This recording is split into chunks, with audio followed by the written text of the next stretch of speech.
evening from the Health Education Campus of Case Western Reserve University and the Cleveland Clinic. I'm Chris Wallace of Fox News, and I welcome you to the first of the 2020 presidential debates between President Donald J. Trump and former Vice President Joe Biden. This debate is sponsored by the Commission on Presidential Debates. The Commission to the first question, then open discussion for the rest of each segment. Both campaigns have agreed to these rules. For the record, I decided the topics and the questions in each topic. I can assure you, none of the questions has been shared with the Commission or the two candidates. This debate is being conducted under health and safety protocols designed in each topic. I can assure you, none of the questions has been shared with the under health and safety protocols designed by the Cleveland Clinic, which is serving as the health security advisor. Shake hands at the beginning of tonight's debate. The audience here in the hall has promised to remain silent. No cheers, no boos or other interruptions, so we, and more importantly you, can focus on what the candidates have to say. Can nominate President Trump and the Democratic nominee, Vice President Biden. And the Democratic nominee, Vice President Biden.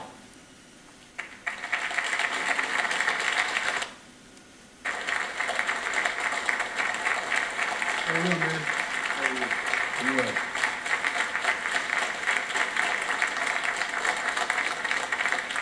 Gentlemen, a lot of people have been waiting for this night, so let's get going.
All right. Excuse me, when you have 80 million ballots, Senate is swamping the system. You know it can't be done. You know it can't, and already it's been fraud. Mail service delivers gentlemen, in the final question in 8 states, we can keep talking. In 8 states, election workers are prohibited, currently by law, 8 states, from even beginning to process ballots, even take them out of the envelopes and flatten them until Election Day. That means that it's likely, because there's going to be a huge increase in mail-in balloting, that we are not going to know on election night who the winner is, that it could be days, it could be weeks, it could be months, until we find out who the new president is. So first for you, sir, finally for the vice president, I hope neither of you will interrupt the other. Will you urge your supporters to stay calm during this extended period, not to engage in any civil unrest, and will you pledge tonight that you will not declare victory until the election has been independently certified? President Trump, you go first. I'm urging my supporters to go into the polls and watch very carefully, because that's what has to happen. I am urging them to do it. As you know, today there was a big problem. In Philadelphia, they went in to watch. They're called poll watchers, a very safe, very nice thing. They watch. You know why? Because bad things happen in Philadelphia, bad things. And I am urging my people. I hope it's going to be a fair election. If it's a fair election, I am 100% on board. But if I see tens of thousands of ballots being manipulated, I can't go along with that. And I'll tell you what, from a common sense, does that mean you're going to tell your people to take to the street? It means you have a fraudulent election. You're sending out 80 million ballots. They're not equipped to. These people aren't equipped to handle it, number one. Number two, they cheat. They cheat. Hey, they found ballots in a wastepaper basket 3 days ago, and they all had the name military ballots. They were military. They all had the name Trump on them. Vice President you think Biden, that's good? Vice President Biden, final question for you. Will you urge your supporters to stay calm while the vote is counted, and will you pledge not to declare victory until the election is independently certified? Yes, and here's the deal. We count the ballots, as you pointed out. Some of these ballots in some states can't even be opened until Election Day. And if there's thousands of ballots, it's going to take time to do it. And by the way, our military, they've been voting by ballots since at the end of the Civil War, in effect. And that's what's going to happen. Why is it for them somehow not fraudulent? It's the same process. It's honest. No one has established at all that there is fraud related to mail-in ballots, that somehow it's a fraudulent process. It's already been established. Take a look at Carolyn Maloney's race. You had an opportunity to respond. Look at Carolyn Maloney. Go ahead. They have no idea what happened. President Biden, go ahead. He has no idea what he's talking about. Here's the deal. The fact is, I will accept it, and he will too. You know why? Because once the winner is declared, after all the ballots are counted, all the votes are counted, that'll be the end of it. That'll be the end of it. And if it's me, in fact, fine. If it's not me, I'll support the outcome. And I'll be a president not just for the Democrats. I'll be a president for Democrats and Republicans. And this guy... I want to see an honest ballot count. Gentlemen, you say that's the end of it? This is the end of this debate? Honest ballot count. We're going to leave it there. To be continued as in more debates as we go on. President Trump, Vice President Biden, it's been an interesting hour and a half. I want to thank you both for participating in the first of 3 debates that you have agreed to engage in. We want to thank Case Western Reserve University. Yes. Tomorrow, October 7th, at the University of Utah in Salt Lake City, the 2 vice presidential nominees, Vice President Mike Pence and Senator Kamala Harris, will debate at 9 p.m. Eastern that night. We hope you watch. Until then, thank you and good night.